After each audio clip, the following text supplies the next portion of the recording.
Hey guys, this is Mel, and I'm back to talk about Arrow, more specifically the spoilers for the final season that were revealed during San Diego Comic-Con, which took place mainly on July 20th, 2019. I'm recording on July 29th because I finally was able to find a panel recording that was uploaded and have a look at that though. So first off, huge spoiler alert, if you haven't come here to hear about the spoilers for the final season, please don't watch this then, or at least continue with your own discretion. But otherwise, this video will pertain to both spoilers revealed in the panel as well as some interviews because I felt like there wasn't enough talked about during the panel. So with that said, I will try to do this in 25 minutes, but there is a lot, so we'll see how that goes. But on screen, you'll see my plans for the video. We're going to talk about some casting news, some season details before going into the panel stuff. And then we're going to talk a little briefly about what they showed in the sneak peek trailer. As well, we'll go straight into the panel spoilers. Then go into our interview spoilers. I'm taking it from 5 different interview sources, which I will source throughout the video, so just keep a lookout on screen as well. And I'll include links to those in the description box below if you want to specifically go check them out yourselves. And then we'll end it with my own top 5 interview questions I would have asked if I was anywhere at that convention. So let's start this clock. Let's begin with the season basics or casting news. So season basics is the fact that this time, season 8, the final season, is going to premiere Tuesdays at 9 p.m. with the premiere happening October 15th. And it's only going to have 10 episodes to round out the series itself. Casting news, and specifically pretty much for the month leading up to the convention, there was a lot of casting news. On June 3rd, it was announced that Joseph David Jones, who plays Connor Hawke, got promoted to series regular. On July 10th, Kat McNamara, aka Mia Smoke, got promoted to series regular. The following day, on July 11th, they revealed that Colin Donnell, aka Tommy Merlin, and Josh Segarra, aka Adrian Chase, are to guest star in the season. On the 16th, they revealed that Ben Lewis, aka William Clayton, the adult version, got promoted to series regular. And then on the 20th, so I guess they kind of revealed it at the panel itself, but they revealed that Charlie Barnett will be playing John Diggle Jr. in adult form. And I recognize him from the CW show Valor, as well as the Netflix series Tales of the City. So we're going to see him portray the future version of the Diggle's first son. And then on the 21st, so I guess the day after the panel and everything, they revealed that Susanna Thompson, aka Moira Queen, will guest star in 801. So that's a lot of casting news there, which is something, a lot of it, well, I guess kind of half of it is promotion-wise, and the other half is actual casting. But anyway, so that's pretty good news right there, right off the bat. So let's talk about the sneak peek trailer. A lot of it was new footage because at this point in the convention, they have already been 1 week into production already. So any new footage is pretty much going to be part of the premiere, at least I'm assuming. So there's that.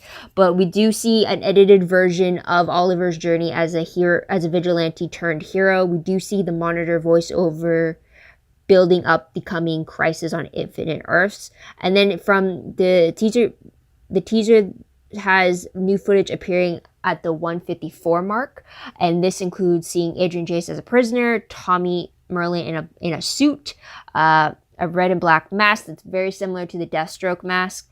We have Laurel with short hair. We have the Green Arrow standing over many bodies with arrows in them. And then we do see Connor, Mia, and Zoe as adults once again. So the only thing that really trips me out is Adrian Chase being a prisoner, because didn't he kill himself in the season 5 finale in order to torture Oliver further, and that detonated the Leanne Yu explosions? Like, wasn't that the whole case? I don't know. That's a little trippy. And then the fact that Tommy's already dead is a little trippy in itself.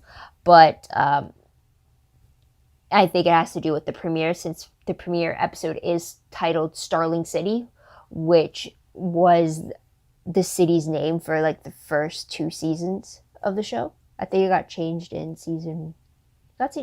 to Star City in season 3, I believe. But yeah, anyways, let's go right into the panel spoilers. Again, took place on Saturday, July 20th, 2019. I'm getting this, I watched the footage provided by Matthew Mendez, who was able to upload the full panel. So I truly appreciate that. I really wanted to see this panel first engage whether or not how much spoilers were talked about in the panel in itself, and I'll talk about that in a moment. But in attendance at the panel was Mark Guggenheim and James Bamford from behind the scenes, and then from the cast we have Stephen, David, Rick, Katie, and Juliana, and then also a surprise join from Brandon Routh. He comes 25 minutes into the panel when they start talking about the crossover, because they did an announcement about him playing multiple roles in the Crisis, so I will talk about it in a little bit of a moment. But with the panel itself, there wasn't much really that was talked about spoiler-wise. It's just that there's a lot of reminiscing over the fact that it's the final season, kind of a lot of callbacks to what was your first time on set and like stuff like that. So spoiler-wise for the panel, I did pick up on the fact, one question was, why is right now the right time to end?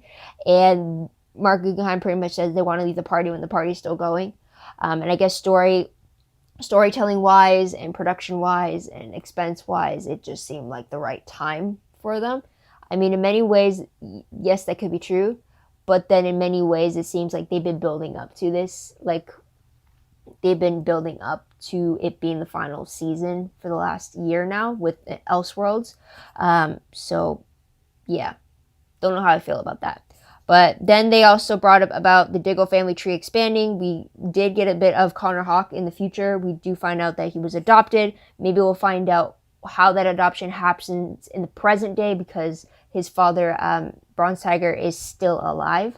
So we'll see how that goes. They did bring up the fact that J.J. Diggle, or John Diggle Jr., is the fact that he's grown and cast by Charlie Barnett.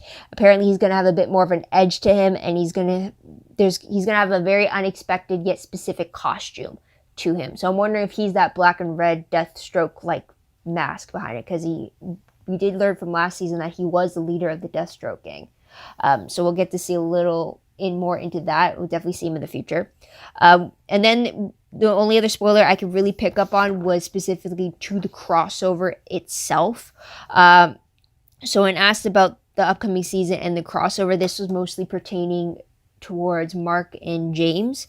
And since July 15th to the 19th was their first true week of production, apparently they filmed scenes that they thought they weren't capable of doing beforehand. A lot of action, a lot of motion.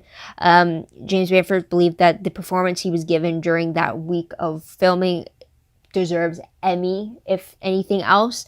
And he comments on the fact that 801, the premiere episode, is nothing like they've ever done before, scope-wise. So that's pretty interesting to hear. It definitely has you amped up to see what the hell could they do to outdo themselves in the past. And then when it comes to the crossover itself, they did confirm that there will be a couple of Superman representations, specifically the fact that Brandon Routh, which is why he joined the panel now, is returning as Superman Clark Kent, that he played in the movie, I think 2006. So he's going to bring his character back to that for the Crisis. They did talk about how he couldn't use his original Superman costume because it's in a vault by the WB right after filming the movie. So they're talking about costume options and stuff like that. But Brandon Routh did come out with a Superman t-shirt underneath his button-up shirt. So that was something there. And then a sidebar, Mark Guggenheim did comment on the fact that he really wished that he could have gotten Kat McNamara to be part of the panel, but due to shooting obligations the previous night, they couldn't get her there in time, so he apologized for that. So that's something there. And then they talked about fan questions. There's only really 4 questions that they talked about. A lot of it had to deal with the legacy of the show and what their takeaway was from that. But we do see the return from a fan named Sarah, who's been in the panel for the last 3 years now. Who I think everyone in the fandom knows that she's the one that kind of she's able to exchange things with Steven. I remember the first time it was a necklace that was exchanged between them. The second time it was a bow exchanged between them, and now it was one of his original hoods that was exchanged between them. So that was something there. It was a very good moment for the audience to have and witness her return again. So that was pretty cool. So that was pretty much it for the panel. So let's go right into the interviews itself. My bad. It was actually 6 interviews. It's 5 cast interviews and 6 that was just from the press room interview with Mark Guggenheim. Pretty much, if you want any true spoilers, you just go to the guy who's the creator and actually has the go-ahead to say certain things. So this interview I got from Wendonopolis Videos. I spelt it on screen so you can know what I'm talking about. But he does talk about how he knows how the show will end. And it wasn't always the case, but the final scene did come to him through a meditation session. Whether or not all things lead up to him having actually that scene being it, time will tell. He was asked how the dynamic about Team Arrow would be without the core originals. He did comment about how they were trying something new. There will be some familiar aspects in regards to like the Oliver Diggle relationship. So that's going to be interesting there, because I'm assuming that Oliver had left, meaning leaving Diggle behind. But I'm wondering if Oliver is able to do his mission with the Monitor with Diggle as his backup. I'm wondering. So that's something there I'd be interested to see how exactly because the fact that we're still going to see Oliver Diggle relationships, it contradicts what I thought Oliver was going into season 8. By himself doing the Monitor's bidding, you know what I mean? So anyways, there's that. Then the Crisis was brought up. The Crisis crossover was brought up and asked how impactful it will be. It will definitely impact Arrow with big ramifications. It's going to have cosmic stuff. And he did confirm that the crossover is happening in the 8th episode. So it's not the final episode. It's the 8th one of the 10 that they're going to get. So that's something there. He did tease a little bit about the premiere episode, saying it's unexpected, and said that he wrote some scenes for it that felt more like a series finale, not like a season premiere. So whether or not those made it into the cut, we'll have to wait and see about that. And then Mia Smoke's journey was brought up, and he said that Mark was very excited to see how that goes, as her story is very reminiscent to Oliver's story in season 1. And also the fact he comments on the fact that the original Team Arrow didn't experience the growing pains of being a team, but he says that that is something we're going to see the next generation of heroes have to deal with. So that'll be interesting to see as well. But let's get right into the interviews. The reason why I truly am including the interviews is because not only did the panel include like a majority of it being like farewells and like reminiscence of the past and stuff like that, I found like a lot of the interviews were like that as well. And on the one hand, like I get it, you want to paid tribute to the fact that the show has been going on for 8 seasons and stuff. But then like on the other hand, if you only have so much time to talk about the show with these characters, why are you going to waste so much time on saying goodbyes and bringing the mood down than talking about what's to come and bringing it back up? It's kind of like with the Marvel Phase 4 panel and how Kevin Feige came out and said, like, I could spend the next 90 minutes talking about what we've done, or I can talk for the next 90 minutes of what is about to come.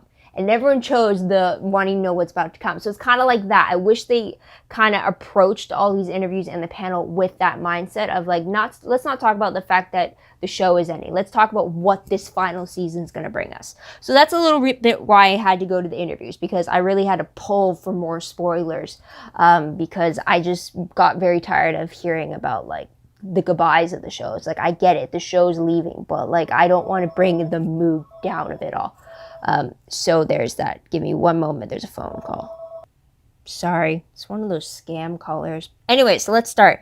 So out of the 5 interviews that I watched, from Entertainment Tonight to TV Line to Extra TV to IGN and to Entertainment Weekly, a lot of them did cover the same things, and then a lot of them did have like the exclusive stuff out of the 5 that I saw.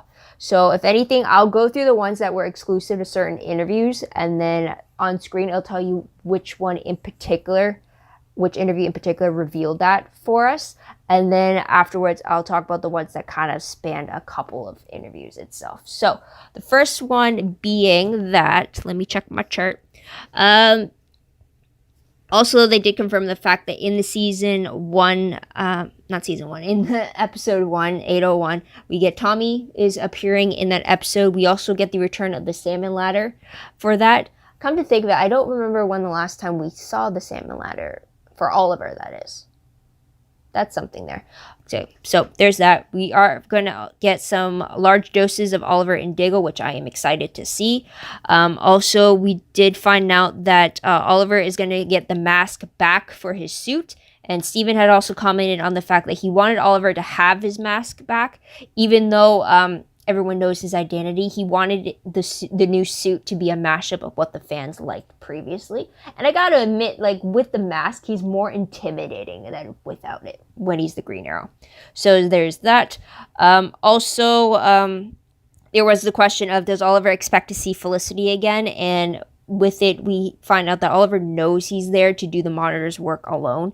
But after an encounter, Oliver will realize that he's not allowed to do it alone, but he is resigned and committed, despite his separation from Felicity and Mia, to do the job. Also, as well, we did find out that David Ramsey will be directing an episode this season, so that will be his secret for the show. So that is something there. And then also, we did find out that Katie Cassidy will be directing an episode as well. That was revealed in 3 different interviews, and apparently it will be episode 803. That one was revealed at Entertainment Tonight, and apparently she starts prep work on July 23rd, so she's already been prepping for a week by this point of recording, so there is that. So also as well, they did talk about Team Arrow without Oliver and Felicity. So they'd say that they're keeping busy. They're definitely going into Renee starting on his political journey. They did state that Laurel has a partner in 801. So that's something there. I'm actually surprised she's back because I thought she left in the present day to go back to Earth 2. So the fact that she would be back already, I'm a little surprised. But there's that. They also talked about how for Renee that things are going to start straining from Zoe to match up with what happened in the future. Laurel coming into her own. Dinah being the captain of the SCPD again, yet trying to figure out where she is on Team Arrow, especially when she doesn't have her canary cry anymore. And then we're going to see what Diggle without Oliver is going to be like. So that was revealed in 2 different interviews, TV Line and Entertainment Weekly. So there is that. Also, there's talks about like the season as a whole. Entertainment Tonight had it specifically that it's going to be a tribute season, old faces coming, different pacing of the show. There was talks about how episode 1, 2, and 3 are contained as their own thing, but it's definitely building towards the crossover. And essentially they did talk a little more about how like the first 7 episodes do lead in the crossover, kind of confirming that 808 is the crossover episode. And it's not serialized as before, so it's not like a takeaway episode by itself. It's more going to be like compounded, I guess, in a way, but still standalone, if that makes sense. I don't know if I'm making sense. But again, almost like a tribute as well. And there's not really going to be a big bad this season. So that's going to be a little interesting there. Because again, what are you going to do in 7 episodes to prepare you for the huge crisis thing, right? And that is something we're going to talk about now, is the crisis crossover. So again, they confirmed that it's going to be episode 8 of the season. Pretty much by this point of the convention, Stephen Amell got a macro teaser of the concept for the crossover, so that's something there. And they also revealed that Stephen Amell would be playing more than one character, all of them which are named Oliver. So whether that's going to be a future version, a past version, or doppelganger versions or something, I don't know. It's going to be fantastic to see. And then also they did confirm that the series finale of Arrow will be independent of the crossover, which would make sense, but then I would hope that would mean that Oliver doesn't die in the crossover because he still has episode 9 and 10 to contend with. So at least that was my worry, that like by the end of the crossover event, Oliver would be dead. And like, where would that lead the rest of the show? So I'm hoping, because they said that it's independent, then maybe Oliver's still alive in episode 9 and 10. But yeah, that is pretty much what I could take away from the 5 interviews that I went into. I will say this specifically though, if you want more of a tribute or looking back type of interview, then I'd go to the IGN interview, because that literally has them going through fan favorite moments with the cast and them kind of reminiscing of what happened during filming for those. And if anything, I would say the best interview of the 5, like to get spoilers from it, I would say had to be the TV Line interview. They went directly into getting spoilers and talking about the season, nothing about going into like the fact that it was the final season. They I don't even think they made a comment about it. They were just like, okay, so what can you tell us right now? So I truly appreciate that interview. That's got to say is my top interview out of the 5. So of the 5 cast interviews. So there is that. So with that, let's end off with my top 5 interview questions, because I got to get specifics down before I get into the new season. So my first question would have been, where does season 8 pick up? Timeline wise, is it directly after where we left off in season 7? Is it going to be a 5-month jump between then and now? Like, what's going on? Are we still in the present day with our characters, or are we going straight in the future, or are we doing a split thing? I don't know. We'll talk about that in a moment. Second question: Would Nora West Allen's version of 2049 and Zari's version of 2042 being altered in the respective finales, does that affect the 2040 storyline that Arrow had set up last year? Because specifically with Zari's future, she always talked about how like Argus was like this very villainous thing, how they had like martial law and everybody, and that was kind of reaffirmed in the 2040 version of the future for Arrow. But now that they've changed that version of Zari with the whole Hayworld introduction and how that kind of led them away from the evil Argus, does that mean that that part of the 2040 storyline with Arrow has changed? Like, what's going on? You know how I feel about timeline changes, especially if multiple shows are involved. The only one safe is Supergirl, but like, where does that leave us? So that's my question there. The third question would have been, how will the season be set up? Will we be split between present and future storylines like we did with season 7? With the 2040 storyline and the 2019 storyline, or is it something like like we saw in the first 5 seasons with Oliver's flashback storylines and coinciding with the future storylines? Like, what's the deal here? What are we gonna do? And fourth question: do we have to wait for the finale to learn where the Monitor took Felicity in 2040 at the end of the season 7 finale?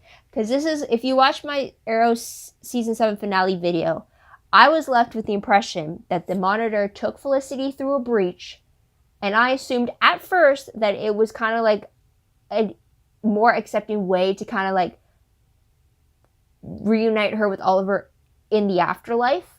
But then after recording and after some time away from it, I got to thinking, like, what if the Monitor is just taking, because he said it was a one-way ticket, and he kind of asking, are you sure you want to do this? So now I'm left wondering, what if the Monitor was taking Felicity through a breach to another Earth in which Oliver is currently fighting one of his missions for? Like, what if Oliver is just being presumed dead on Earth 1, but in reality, he's been all over the multiverse carrying out these missions for the Monitor, and now Felicity is able to join him on their mission now? I would like that so much better than both of them being dead, but like, maybe them both being dead would mean a peaceful time, but at least if both of them are alive, there's always a possibility of them running into their children later on. But like, I'm wondering, like, are we getting answers about that before the show ends, or do I have to wait until the show ends, or are they going to at least bring it up somehow? I gotta know what that portal meant. So there's that question there. And the final question I'm always going to have, especially for a final season, are there going to be any more familiar faces in the past, present, or future that we are going to see? Whether it's going to be flashbacks, we're going to see them, whether they're going to pop up in the present day, or whether they're going to show up in the future storylines. I got to know. We already got confirmation that Tommy, Adrian Chase, and Moira are going to be coming back. I'm waiting for Thea to come back. I'm waiting for any of the crossover characters from Legends or from The Flash to pop on over for a bit outside of the Crisis crossover, just to have a little hello or a little help. Hopefully we'll see Curtis again. Hopefully we'll see Nyssa again. We know she's alive in the future, so there's that. Hopefully we'll see Slade Wilson again. A whole bunch of people that are still alive in the universe that I would hope to see, but I definitely don't want. But then I'm also like, don't show them just to kill them off. Like, you know what I mean? But that is pretty much it. The only major issue I do have is wondering about the whole timeline shifts with the future timelines of 2 of them affecting the first one and stuff like that. So I'm just wondering about that. But otherwise, that is pretty much it. I'm both excited yet sad to see how the final season of the show is going to go. But again, knowing that you're going into the final season means that you could truly give everything, and like that means like nothing is off the table pretty much. So I'm excited to see how that's going to work out. I'm definitely interested to see what they could pack into 10 episodes. I definitely can't wait for the crossover because that's supposed to be epic, and they do fantastic crossovers.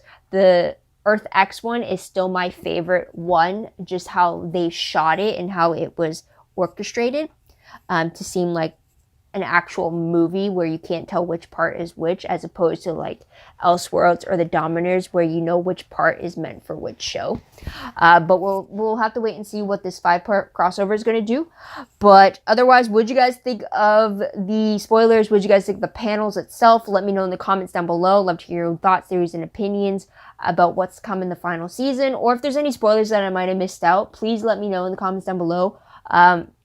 Love to know, especially if it pertains to any questions that I had, please let me know. Also, don't forget to like this video, subscribe to my channel, check out my other videos if you haven't done so already. If you want, check out my Tumblr page, the link for that is down below. I read blog promos, web clips, quotes, gifs, synopses, news, all that good stuff, all fun in one place. Go check that out. I am behind. I am fully aware of that. I really need to get back into it, hopefully soon. But I do hope you check it out, or at least be aware of my return in some way. But also WordPress account, link for that is down below. Anything I post online is connected to WordPress. It's a little more organized, a little more detailed, but still a work in progress as well. But that is pretty much it, guys. Thank you so much for tuning in. Thank you so much for your patience. Thank you so much for your support even. It truly means the world to me. But I hope you guys come back and see what I have to say about the Arrow premiere. And then I'll decide then whether or not I'm going to continue with the videos or not. We'll see, just because I have quite a packed schedule when fall comes around. But yeah, so I hope to see you guys then. But until then, this is Mel. Wish you all a great day, great week wherever you are, and I hope you enjoy the rest of your summer. Take care. Wow. And bye for now.